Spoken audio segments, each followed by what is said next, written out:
my college sweetheart, and his name was Ross.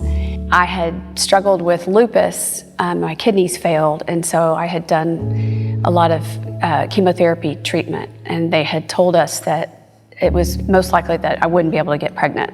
I consider all three of my babies little miracle babies and gifts from God.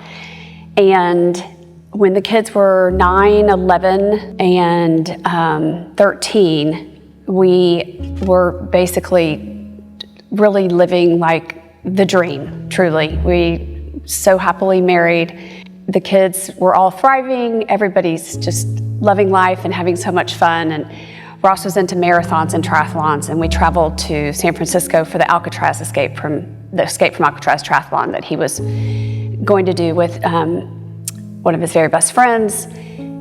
And during the swim, I got the dreaded phone call that you never want.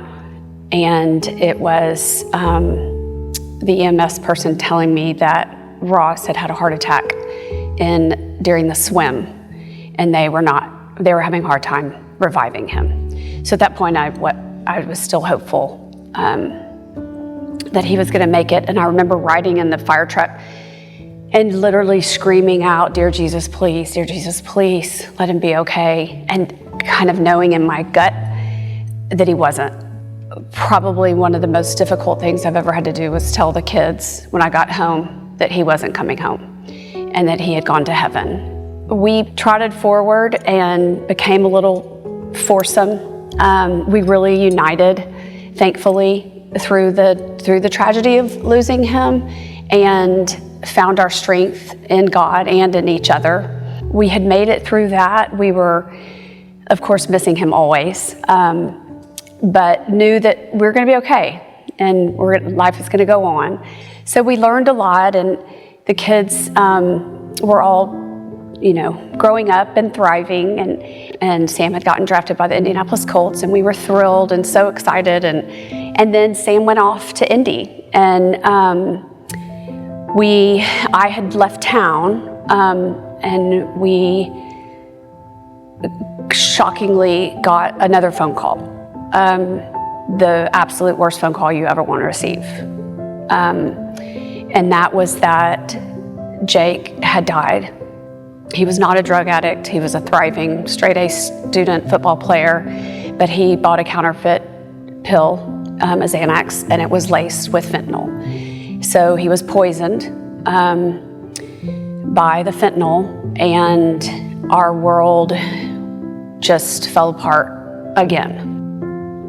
We've all just learned that carrying that pain of life that we won't really ever understand, and living our lives and looking for, when he first died, I called it the pinholes of hope and joy. You're just searching for little pinholes of hope and joy. And as time goes on and you learn how to live with the pain and live with the grief, those pinholes get bigger and the sky starts to turn blue, and you can see the amazing love around you. And learning to live with the pain and love and be joyful has been what we have strived to do.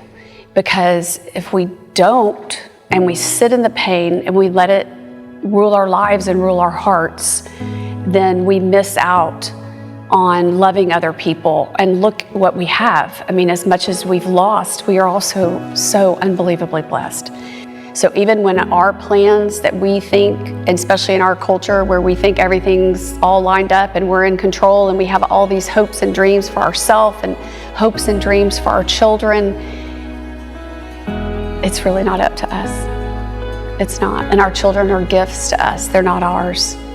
We get to have them for a certain amount of time, sometimes shorter than we want. But God's plans are way bigger, way bigger.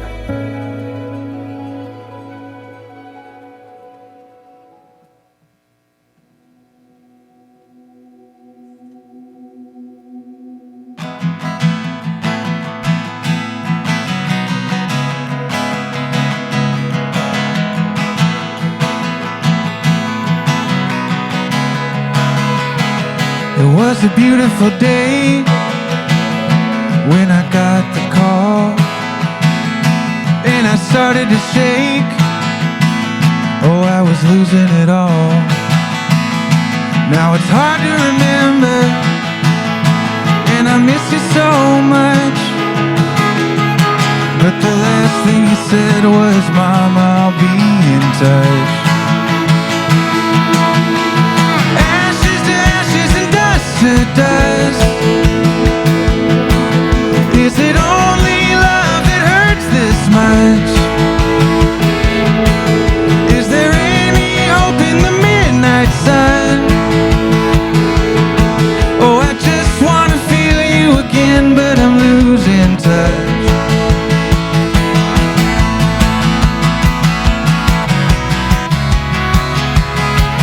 Another beautiful day, and we took it to heart when we said we would stay till death do us part. Now I'm hanging up memories and the pictures of us. I wanted to have and to hold you, but now I just miss your touch. Ashes to ashes and dust to dust. Is it only love that hurts this much? Is there any hope in the midnight sun? Oh, I just want to feel you again, but I'm losing touch. I'm just trying to find out, is there any more light? Every star is a pinhole up in the night sky. Is there anybody up there that hears my cry? Or am I just looking at pinholes up in the night sky? I'm just trying to find out, is there any more light? Every star is a pinhole up in the night sky. Is there anybody up there that hears my cry? Am I just looking at pinholes up in the night sky? Oh, I just want to feel you again, but I'm losing touch.